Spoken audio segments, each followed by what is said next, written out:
Hello everyone, it's Wordup here again, and I'm here with the third and final video in my series on the first pass of Enhancement in the Legion Alpha.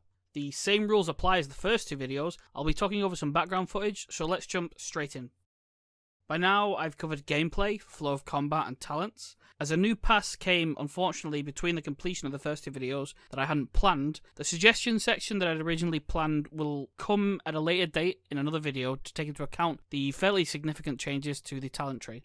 Instead, I'll be breaking this video down into two separate sections. First, a large section on the artifact and what's currently available for testing that I've personally tried out, which is currently capped at 12 traits maximum, so there is a limit as to what I've been able to look at, but I'll cover as much as possible. Second, I'll touch on survivability, mobility, and your ability to interact with mechanics through that, and finally, speculate on where our position in a raid is going to be. As the alpha is still in flux, this is largely based on general impressions and numerical data that is very likely going to change a lot and very quickly. So this video is likely going to become outdated because of that. So please bear that in mind if you're watching. Hopefully I'll keep everything up to date with new changes and new videos as they come. So let's get into the artifact. Our artifact, the Doomhammer, comes with a brief intro quest that sends you into Deepholm, though once we've obtained it, right off the bat it grants a passive, which provides a series of percent chance procs on the weapon itself, and then a new active ability. The proc itself has an issue of number tuning, but it effectively is a way to augment your elementally enhancing spells via Rockbiter, Flametongue, and Frostbrand. Rockbiter can cause Earthen Might, causing shards of earth to pour out from you, dealing nature damage to your current target. It's not super exciting right now, since it's effectively a proc dot from pressing Rockbiter, and visually it just resembles repeat Rockbiters flying out from your character, so it doesn't seem to add much, but it does make it useful for a raw damage perspective. Arguably, it's the least interesting of the three procs though, unfortunately, as it's the one you're going to be seeing the most. Flametongue generates Lava Dredger, causing the next Lava Lash to strike twice. This is easily my favourite of the three, and it provides a bit more oomph to the next Lava Lash you cast as it procs, but its strength is absolutely relative to its frequency, as the restrictive cooldown on Flametongue makes it far rarer to use and even rarer to actually generate a proc.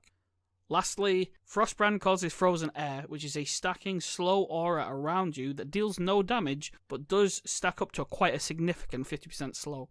It largely seems oriented toward PvP, but it could potentially have some uses in a raid and dungeon environment.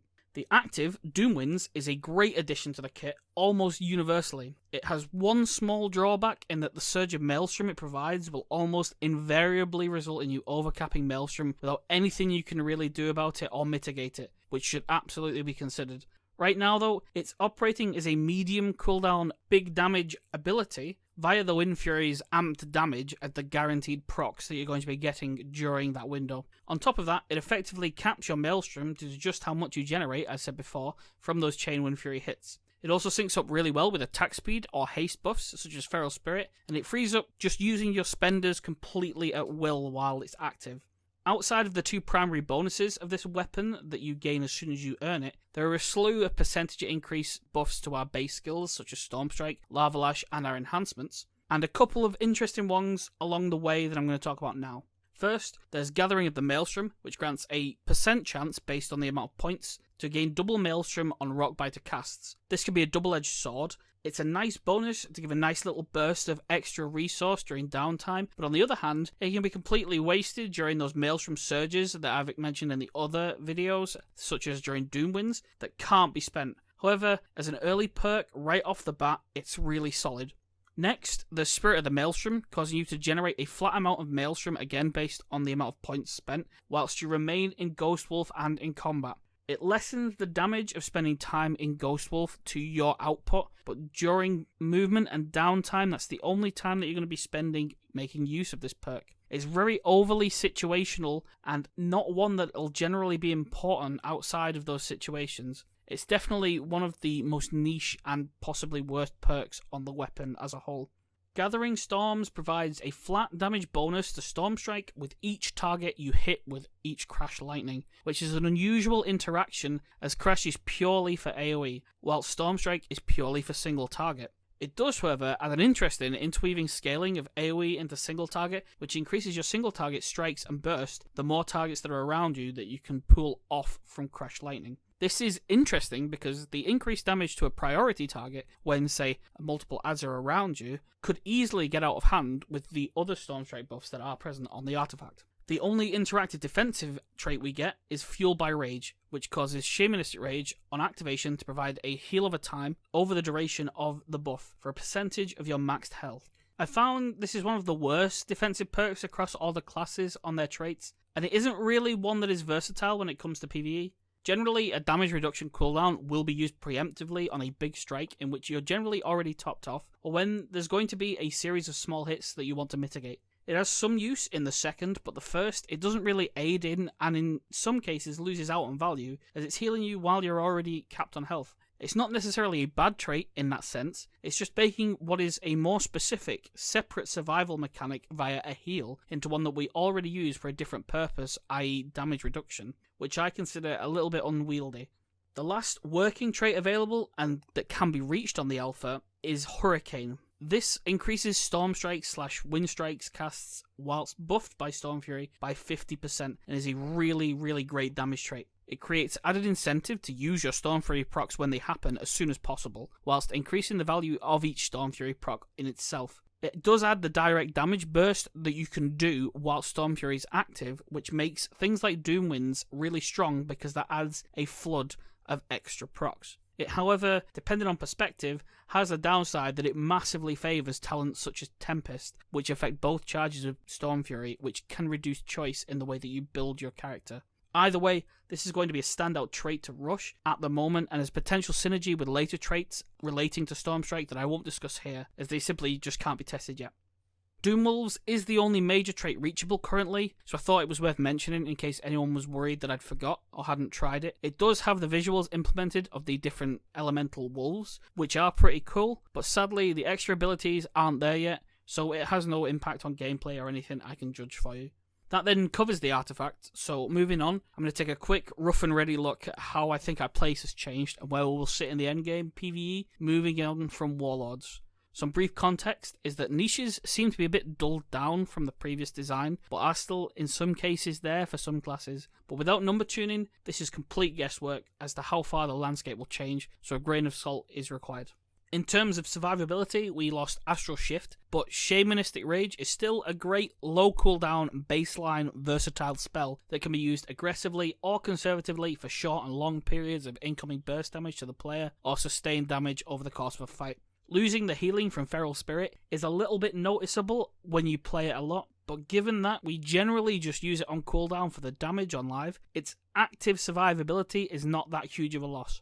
Healing Surge recently got a big change, allowing it to be instant at 25 Maelstrom spent, which is a great change, and given how easy it is to come by 25 Maelstrom, it's likely going to be a solid tool over the course of extreme progression, or even just in regular small scale dungeons. We still, however, do lack a big immunity style cooldown, so don't expect a massive change in the mechanics that we're able to bypass, or cheese, or the roles that you're able to perform yourself. Mobility-wise, Spirit Walk is as great as ever in burst movement, and Ghost Wolf in extended, long movement. Losing Unleash Element's small sprint aspect isn't great, and I do miss it a lot already, but gaining the mobility talents with some very versatile skills, in particular Windrush and Gust of Wind, means I can see us being far more active to stay on targets or avoid dangerous mechanics. Overall, I'd say we've gained solo mobility or the ability to directly impact the raid, which is a massive, massive change, and in the sense it's a huge boon for the appeal to taking enhancement in group compositions.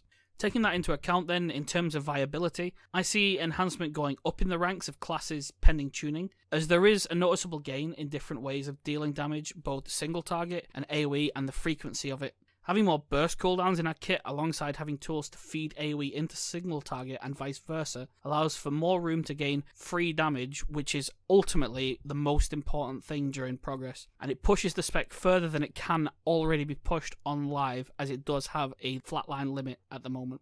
Tools like Windrush also add to how much you can bring yourself to a raid, and potentially, again pending on scaling, the bonus damage effect on Stormlash procs onto your allies coming in could push that a bit further. The downside to this, however, is that Windrush costs you Gust of Wind, which is a massive mobility cooldown for you personally, and Stormlash could potentially be counted on our self-scaling depending on how it's implemented, both of which will hurt the perception of the spec's solo performance and the tools that we have available. Without numbers though, some of the tools that we have been seeing are a lot better than they may end up being, which is a very difficult thing to speculate on. Artifact perks currently unavailable as well could also change that. In particular, the major traits relative to other classes that are going to be gaining more benefits as they go deeper into the tree. As at the moment, all of ours are either not working or not available, or all seem fairly underwhelming based on the tooltips that we can see so far. However, on the whole, I think things are looking up on the enhancement side, sans some small issues. And I have a lot more optimism going forward into Legion than some of the other expansions with what I've seen there.